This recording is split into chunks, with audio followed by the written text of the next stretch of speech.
Malaysia রেস্টুরেন্টের খাবার experience কেমন ছিল সেটি আজকে আপনাদের সঙ্গে আজকের ব্লগে শেয়ার করব।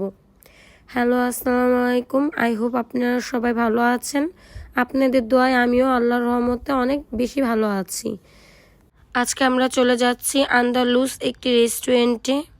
যাওয়ার সময় অনেকটা বৃষ্টি নামছিল। আমার বেবি গানের তালে তালে একটু নাচতেছিল। ফাইনালি আমরা রেস্টুরেন্টের সামনে চলে আসলাম, গাড়িটি পার্কিং করে নিলাম অ্যান্ড এরপর চলে গেলাম রেস্টুরেন্টের ভিতরে যাওয়ার পর দেখলাম যে চারপাশটি সবুজ দিয়ে ঘেরা, ভালোই লাগছিল।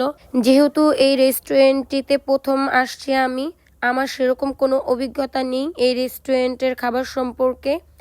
ইমন এখানে অনেকবার খেয়েছে, এজন্য ও আমাকে নিয়ে আসলো যে মোটামুটি ভালোই আছে। তো ওর মতন করে ও অর্ডারটি দিয়ে দিল। অর্ডারগুলো অলরেডি চলে আসছে, দেখতে পাচ্ছেন।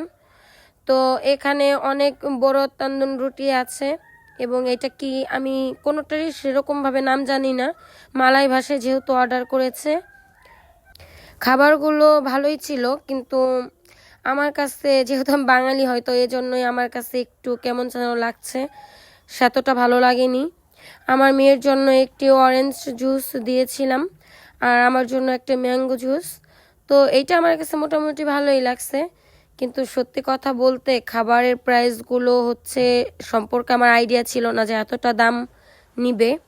যখন খাওয়া শেষ করলাম আর দামটি জানলাম, সত্যি কথা বলতে আমি ভাবছি যে এরপর থেকে কোথাও আমি খেতে বের হব না। এর থেকেও মজাদার খাবার আমি ইমনকে রান্না করে খাওয়াবো, কারণ ইমন আমার হাতের রান্না অনেক পছন্দ করে। খাবারটি যেহেতু আমার কাছে মোটামুটি লেগেছে, সো সেই অনুযায়ী যে প্রাইসটা তারা নিয়েছে ওই প্রাইসে বাসায় রান্না করে বাসার সবাই মিলে খাওয়া যায়। এখানের খরচটি এত বেশি, আপনারা বলতে পারেন যে মাঝে মাঝে বাইরে যেয়ে খেতে হয়, কিন্তু আমি মনে করি যে এটা বাংলাদেশ না, যেহেতু এখানে অনেক খরচ, তো সেভাবেই চলা উচিত প্রতিটা প্রবাসী বউদের। আসলে আমি কাউকে মানা করছি না, কিন্তু আমার জায়গা থেকে মনে হয় এটা একটি সম্পূর্ণই বেহুদা খরচ। যেহেতু কিছু খাবারের দাম এত পরিমাণে এত এত বলতেছি, ভাবতেছেন যে কতই হবে।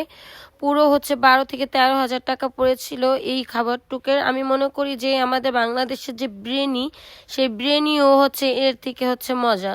সো আমি কেন 12-13 হাজার টাকা এক জায়গায় খরচ করে আমি যেটা আমার ভালো লাগেনি সে সমস্ত খাবার খাবো। এজন্য আমার এত কথা বলা।